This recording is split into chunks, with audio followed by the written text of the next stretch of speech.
한 남자가 거리를 걷고 있었습니다. 그는 어느 때처럼 어머니의 목걸이를 목에 걸고 있었고 버릇처럼 그것을 만지작거렸습니다. 그는 소중한 목걸이에 신경을 쓰느라 앞에 누가 있는지도 모르고 계속해서 걸어 나갔습니다.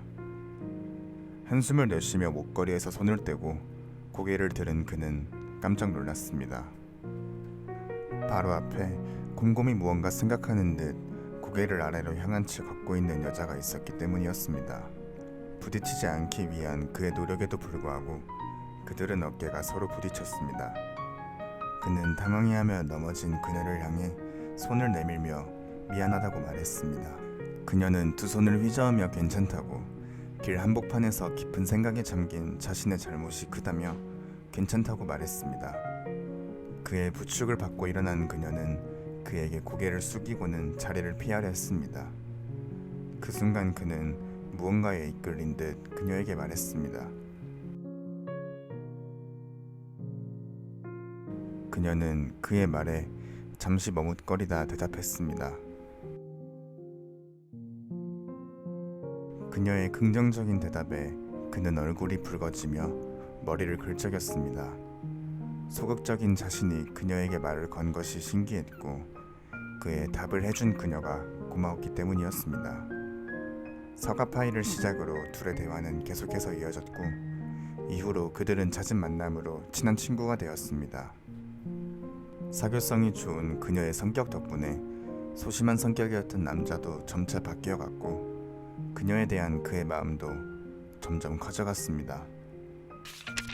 어느 날 그가 그녀에게 말했습니다. 계속 머뭇거리는 그에게 그녀는 웃으며 말했습니다. 지그시 바라보는 그녀의 얼굴에 그는 서둘러 다른 곳을 바라보며 말했습니다. 그렇게 말한 그는 속으로 생각했습니다.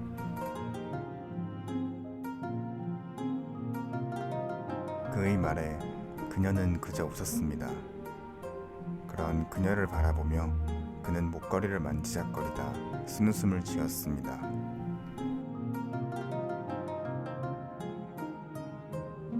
곧이어 그도 쓴웃음을 지우고는 입가에 행복한 미소를 그렸습니다. 시간이 지나고 그는 신경 써서 옷을 입고 꽃을 사서 그녀의 집으로 갔습니다.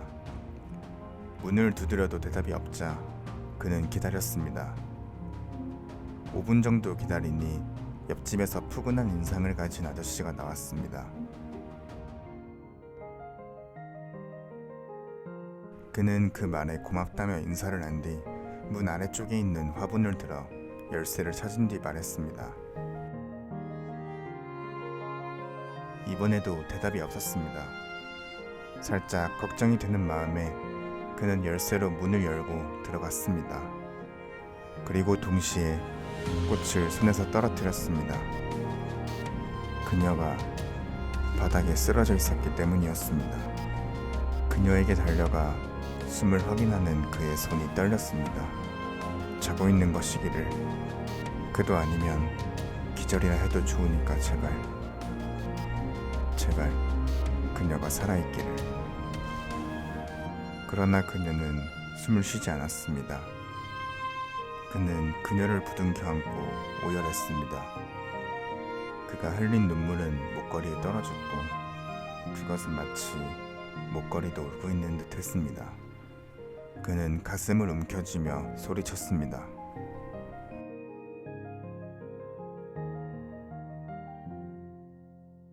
그는 계속 울었습니다. 눈물샘이 말라서 더 이상 눈물이 나오지 않을 때까지 계속 울었습니다. 시간이 흐르고 그는 점차 망가져갔습니다. 절망스러운 삶이 이어지고 어느 날 어두운 골목에 남자는 주저앉아 있었습니다.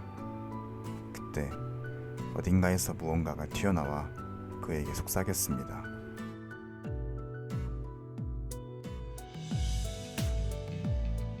그는 그것을 향해 고개를 들어올리며 물었습니다.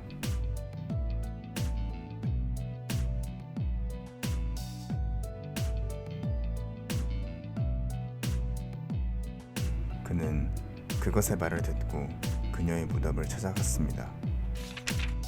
그녀의 무덤 앞에서 그는 다짐했습니다. 100년이든 1000년이든 기다리겠다고. 기다리고 기다려서 다시 그녀가 돌아올 수만 있다면 언제까지라도 기다릴 것이라고. 그리고 그는 언제 돌아올지 모를 그녀를 위해 그녀의 무덤 옆에 집을 지었습니다. 그렇게 100년이란 시간이 흘렀습니다. 그는 늙지 않는 자신을 보고 깨달았습니다. 자신의 시간이 멈춰버렸다는 것을. 그는 또한 생각했습니다. 마치 그것은 그녀가 다시 돌아와도 그를 알아볼 수 있게끔 해주려는 하늘의 배려라고. 긴 시간이 흐르고 늙지 않는 그의 모습 때문에 세상 사람들에게 그는 불로불사의 약을 가진 마법사라고 알려지게 되었습니다. 그는 신경 쓰지 않았습니다. 남들이 뭐라고 하던 간에 그는 오직 그녀를 기다리는 것에만 전념했기 때문이었습니다. 그러나 문제는 그것이 사실이라 믿고 그에게 접근하는 사람들이었습니다. 그는 습격해오는 사람들에 맞서 싸우며 대항하다 실수로 한 명을 죽이게 되었습니다. 그 사실이 마을에 퍼져 그는 살인자가 되었습니다. 점점 강한 사람들이 몰려들고 감정이 서서히 말라가던 그의 손에 죽는 사람들이 늘어났습니다. 이제 마을이 아닌 세상이 알려지고 현상금이 걸리게 되었습니다. 사람들은 부와 명예를 얻기 위해 그의 집으로 쳐들어갔습니다. 그는 그녀의 무덤을 지키기 위해 필사적으로 싸웠고 그럴수록 그는 강해짐과 동시에 수많은 상처를 입게 되었습니다. 그는 그때부터 사람들에게 마왕이라고 불리게 되었습니다. 습격을 막으려 조금씩 쌓아온 벽돌들은 어느새 성을 이루게 되었고 그렇게 수백 년이 흘렀습니다. 세상에 알려진 오해를 풀기에는 너무 오랜 시간이 지나버렸습니다. 이젠 군대 단위로 불어난 공격에도 그는 버텼습니다. 성 안의 함정들에 많은 적들이 죽었고 함정에서 빠져나와도 그의 손에 죽어나갔습니다. 그리고 1000년째 되는 날 그는 용사라고 불리는 강력한 적과 싸우다 심장 부근을 검에 찔렸습니다. 그는 자신의 마지막이 머지 않았음을 깨달았습니다. 용사는 그를 벽에 검거하게 찔러넣고는 그녀의 무덤이 있는 성의 중심부로 향했습니다. 점점 식어가는 심장을 느끼며 눈을 깜빡이던 그의 앞에 그녀가 돌아올 수 있다고 말을 해준 그것이 나타났습니다. 1000년, 드디어 그녀가 돌아온 것이었습니다. 그는 죽어가는 몸을 바라보며 생각했습니다.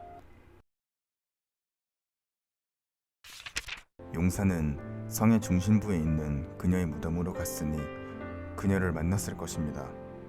그의 생각대로 용사는 아름다운 모습의 그녀를 보게 되었고 사랑에 빠졌습니다. 그녀는 기억을 잃었는지 용사를 따라갔습니다. 용사와 그녀는 손을 잡고 성을 빠져나갔습니다.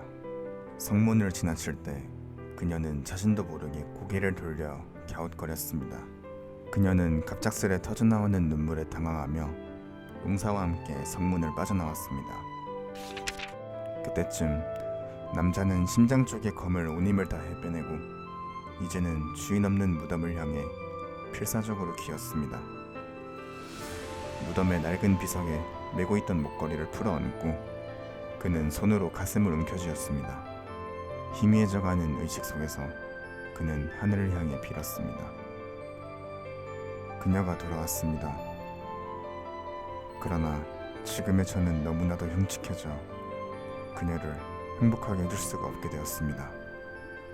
차라리 그녀가 나를 잊고서 용사와 사랑을 하고 행복한 삶을 살기를.